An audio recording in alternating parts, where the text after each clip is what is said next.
שלום, כאן אלי נצר, וזהו סרטון המשך לסרטון הקודם. אני מראה את המוד השני, ואני רוצה לראות פה את המוד השני שבו אפשר לעבוד עם הלוח החכם, וזה ביצירת דפים.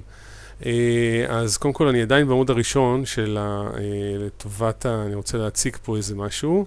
אז בואו ניכנס לאיזשהו ספר, בואו נצפה באיזשהו ספר של אתו עוזרי פה. בואו נראה שזה מאפשר לי צפייה. אני פותח את הספר.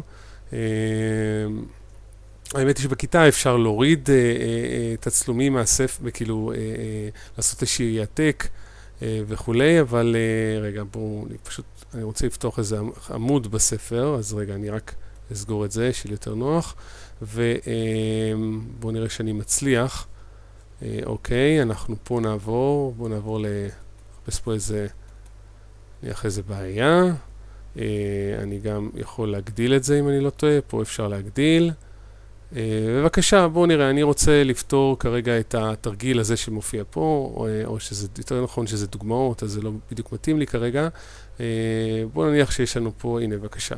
תרגילים, הנה פתחתי פה איזשהו ספר עם תרגילים, אני במוד הרגיל, ועכשיו אני רוצה להראות לכם איך אפשר לעבוד למוד לוח. מה זה מוד לוח?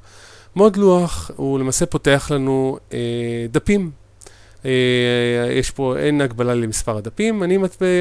יש לי אפשרות פה של להתחיל לרשום ולקשקש ולעשות מה שאני רוצה, וממש כאילו שזה לוח רגיל לחלוטין. אבל היתרון הוא שיש פה כמה יתרונות. אחד, זה קודם כל אני יכול לעצב את הרקע, אוקיי, של אותו דף לוח. אני רוצה שככה או ככה או ככה. ועוד דבר נחמד הוא שאני יכול למעשה, בעצם הלחיצה פה, הבאתי את המסך שקיים לי, שנשאר לי פתוח כרגע במחשב, ופשוט כאילו העתקתי אותו לאחורה לדף עצמו. זאת אומרת, זה לא המחשב עכשיו עצמו שאני מפעיל, אלא זה פשוט הדף האחרון שהיה ואני מראה אותו פה. ועכשיו מה שאני יכול לעשות, זה נניח אני יכול לקחת את התרגיל הזה ולהתחיל נניח לפתור אותו בכיתה. נניח בוא נמחוק רגע מה שעשינו עד עכשיו, ובוא נגיד, הנה אני מטפל בתרגיל הזה, ואני אומר שמינוס 2 ברביעית, למעשה מה זה מינוס 2 ברביעית? זה כמו 2 ברביעית, כשחזקה זוגית, חזקה זוגית, המספר שלי זה מספר חיובי, ואני מתחיל להסביר כהנה וכהנה, הנה שימו לב לזה, ושוב מזכיר שאם אני רוצה להשאיר את זה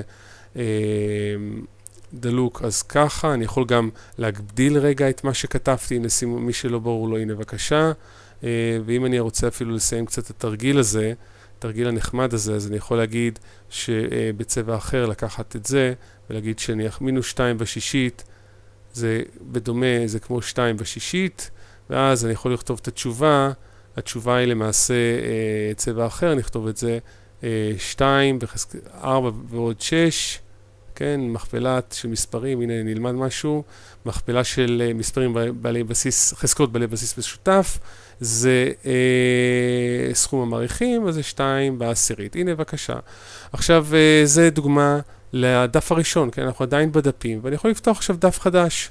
הנה זה דוגמה לפתרון תרגיל אחד, אני אפתח דף חדש פה, זה הלחצן הזה, נפתח, הנה דף חדש, ועדיין אני רוצה לפתור את התרגילים מאותו מקום, אז בואו ניקח עדיין מה שמוצג לי במחשב, והנה אותו דף שראינו אותו מקודם, ובואו עכשיו אני מעוניין לפתור בואו ניקח את התרגיל הזה, התרגיל הזה שהוא קצת יותר פשוט מהתרגיל הקודם, הוא באמת עם 3 בחמישית, זה למעשה שווה ל3, זה אותו בסיס, אני כותב פה, לא חשוב, זה 3 בחזקת 12, הנה בבקשה כתבתי את זה, ואני יכול גם, שימו לב, למרקר את זה, כן, בבקשה, אני יכול גם להגדיל את זה, אני אומר שזה למעשה דומה לתרגיל הזה, וכהנה וכהנה,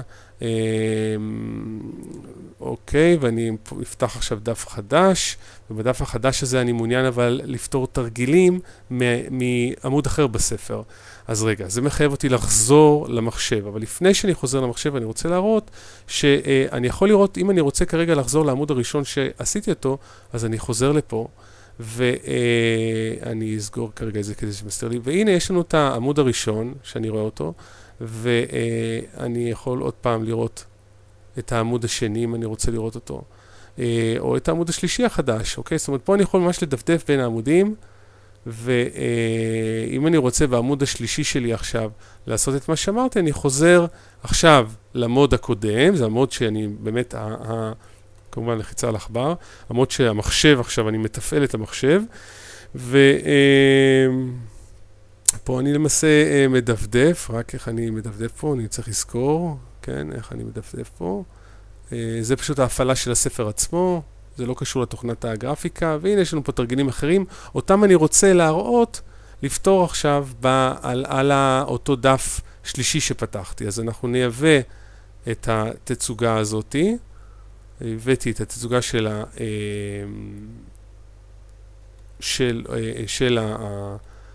מה שהיה פתוח לי בספר, וכן, בואו נפתור, בבקשה, בואו נראה, התרגיל הזה, כמובן, זה 5 ו-10 פה מצטמצמים, אגב, אני יכול להקטין את הרוחב של העט, כמובן, אני יכול לעשות את זה יותר דק, ואז אני נשאר פה ב-2 כפול x בחמישית, אני יכול לכתוב, לחלק ל-x בריבוע, אוקיי, הכל, תסתכלו לי על הכתיב, זה בגלל העכבר שיש לי כרגע, אבל אני בטוח שהלוח הכתיב יהיה יותר טוב, זה 5, חילוק זה מינוס, וככה אני יכול להמשיך לפתור, 2 כפול x בשנייה, יפה. פתרנו גם את התרגיל הזה, כל הכבוד לנו, ואני יכול להוסיף אותו, להוסיף עכשיו דף חדש, עם משהו חדש לחלוטין. אז אם זה, תכף אני אדבר על שמירה, אז זה אפשר לי לראות את כל הדפים שלי פה בצד, וכמובן שאני יכול לפתוח את אותו כלים פה. ההחצן זה פתיחה של דף חדש, זה יאפשר לי למחוק דף, זאת אומרת אני יכול למחוק את הדף הזה, האם צריכה למחוק את הדף הנוכחי, אני אומר כן, חזרנו לשיקופית 3.3, לדף יותר נכון 3.3, ואני יכול לפתוח עוד דף. פה אני יכול, זה פיצ'ר נחמד, מאפשר לי להוסיף תמונה, אם יש לי פה איזושהי תמונה, אז אני יכול בהחלט להוסיף אותה, אם שמרתי לעצמי שהוא קובץ עם תמונות, אז אני יכול להוסיף אותם, אני לא אעשה את זה כרגע. זה אותה זכוכית מגדלת שהראיתי מקודם, ופה זה פשוט לעבור להצביע, שהסמן יחזור, הנה, זה נחמד, לא ידעתי שיש את האפשרות הזאת, שאם אנחנו כבר מסכים בסמן, אז זה פותח לנו את זה. זה נחמד. עוד פעם צורות, כמובן כל הטושים ולמחוק למיניהם, כאשר אני מזכיר זה לנעול את הסרגל כלים שישאר תמיד פה פתוח, או להשאיר אותו פתוח, וארגז הכלים, מה שיש לנו פה, ההפעלה של המסך, אם אנחנו רוצים כרגע שהוא כמו מקודם, וזה להעיר איזשהו זרקור, להדפסה לא רלוונטי, וכרגע ההגדרות, כאשר אותם הגדרות יש גם במסך, במוד הקודם, גודל סרגל כלים, אני מעדיף לעבוד בקטן ולא רגיל, זה שומר לי פשוט את הסרגל הכלים בגודל כזה, שזה מתאים לי. מיקום תצוגת רשימת דפים, אם שמתם לב, כל פעם שלחצנו הכפתור הזה, אז זה הציג לנו את הרשימת דפים בצד שמאל, אז אני יכול להגדיר את זה שזה יהיה בצד ימין. צורת זרקור רלוונטית יותר לאותו זרקור, אבל שלא השתמשתי פה. הגדרות שפה הם עברית כמובן, כן, אוקיי, זה עברית, ואלה הגדרות לגבי שמירה, שעכשיו אני אכנס לזה. אפשר להגדיר איפה ישמור במידה שעושים שמירה, היכן יהיה מיקום התיקייה, הדיפולט, כאילו הברירת מחדל של שמירת אותו מסך של מצב ביאור, או אני יכול להיכנס פה ולהגדיר משהו אחר, מקום אחר, וכמובן שהיא התחלה של השם ופורמט סוג הקובץ. ראינו שאת הדברים האלה אפשר לשנות. אותו דבר גם לגבי שמירה של המוד השני של מצב לוח לבן, שפה ההמלצה שלי זה לשמור את הכל כקובץ PDF, וככה בגלל שב-PDF הוא ישמור ממש את כל הדפים. זאת אומרת, אם אני עכשיו אלך לשמורים, ואת השמירה אנחנו מבצעים על PDF, File and PDF, אז אני רק אשמור את זה בדסקטופ. אני עושה את זה בסוף השיעור, אני ניגש למחשב, מקליד את השם של הקובץ שאני רוצה, טסט, ובדסקטופ זה שמר לנו את זה, ואם אני עכשיו עובר למוד המחשב, אז הנה טסט. רגע, פותח את זה. פתח לי את זה. הוא פשוט פתח לי את זה בעמוד השני פה. בבקשה. ומה שאנחנו רואים פה זה את אותם דפים. כן? את אותם הדפים. והוא שמרנו את זה ממש במוד PDF. אני יכול לעבור ביניהם. זה, הנה שימו לב, זה 2 מתוך 4.